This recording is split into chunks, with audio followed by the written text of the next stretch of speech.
اور وہ ان کو ذبح کر دیتے تھے،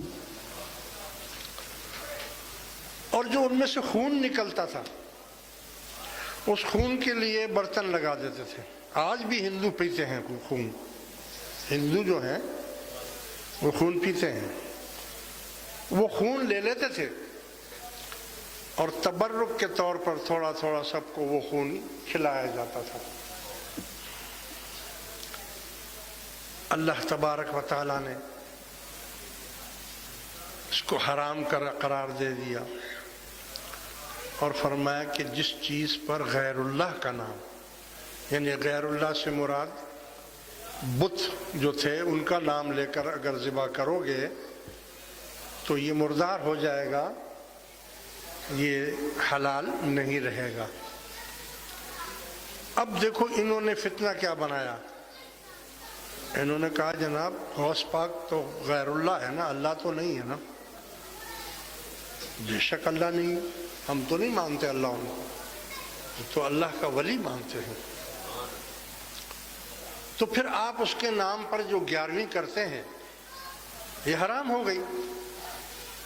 ہم کہتے ہیں نہیں یہ تو حلال ہو گئی، یہ تو ایسی حلال ہوئی کہ اگر کوئی اس کا ایک لقمہ کھا لے، کیونکہ یہ حضور غوث پاک کا لنگر ہے، اگر اس کا ایک لقمہ کوئی کھا لے انشاءاللہ اگلے سال تک اگر مرے گا تو ایمان لے کر جائے گا۔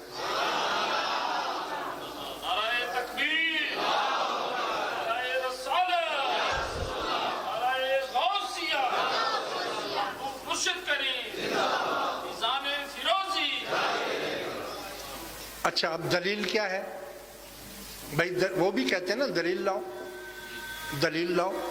ہم تو قرآن کی آیت لائے ہیں، تم کوئی دلیل لاؤ۔ تو ٹھیک ہے ہم دلیل لاتے ہیں، ہم دلیل دیتے ہیں تمہیں۔ ہم 11ویں شریف کرتے ہیں حضور غوث پاک کے نام پر۔ ہم نے ایک جانور خریدا، اس جانور کو ہم نے پالا، کس کے نام پر پالا؟ غوث پاک کے نام پر، یا اپنے مرشد کے نام پر، یا اپنے پیر کے نام پر۔ خوب خدمت کی اس کی، پالتے رہے۔ جس نے پوچھا یہ بھائی کس کا؟ ہم نے کہا یہ حضور غوث پاک کا ہے۔ 11ویں کا دن آ گیا، اب بھائی ہم نے قرآن شریف کا ختم بھی دلا دیا، میلاد بھی کر دیا، نعت خوانی بھی ہو گئی، اب کھانا پکانا ہے۔ ہم نے اس جانور کو باندھ کر لٹایا، اس کا منہ قبلے کی طرف کیا، چھری ہاتھ میں لی، اب ہم نے کیا بولا؟ بسم اللہ ہے، اللہ اکبر اللہ اکبر اللہ اکبر۔ بولو بھئی یہ جانور حلال ہو گیا یا حرام ہو گیا؟ ہاں بھئی اللہ کا نام سے ذبح کر دیا اس کو تو وہ تو حلال ہو گیا نا۔ اور قرآن نے بھی تو یہی بولا نا وما اہل بہ۔ ہاں اگر کوئی اس وقت یہ کہتا کہ پیرانے پیر پیرانے پیر پیرانے پیر تو ہمارے نزدیک بھی وہ حرام ہو جائے گا۔ جس پر اللہ کا نام نہ لیا جائے، کسی غیر کا نام لیا جائے، پیر صاحب کر کے اگر ذبح کرے گا تو حرام ہو جائے گا۔ دیکھیں نا ایسا تو ہمارا کوئی مسلمان نہیں کرتا۔ ہمارے مسلمان تو جب بھی جانور کو ذبح کرتے ہیں تو اس کا منہ قبلے کی طرف کرتے ہیں، اس پر چھری پھیرتے ہیں، اور چھری پھیرنے کے ساتھ اس پر اللہ کا نام لیتے ہیں کہ بسم اللہ اللہ اکبر اللہ اکبر، تبھی تو وہ حلال ہوتا ہے۔ اچھا مگر پھر بھی ان کا اعتراض ہے، پھر بھی ان کا اعتراض ہے کہ کچھ بھی ہے، تم نے پورے سال تو اس پر غوث پاک کا نام رکھا تھا نا کہ یہ بکرا، یہ دمبا، یہ گائے، یہ حضور غوث پاک کی ہے،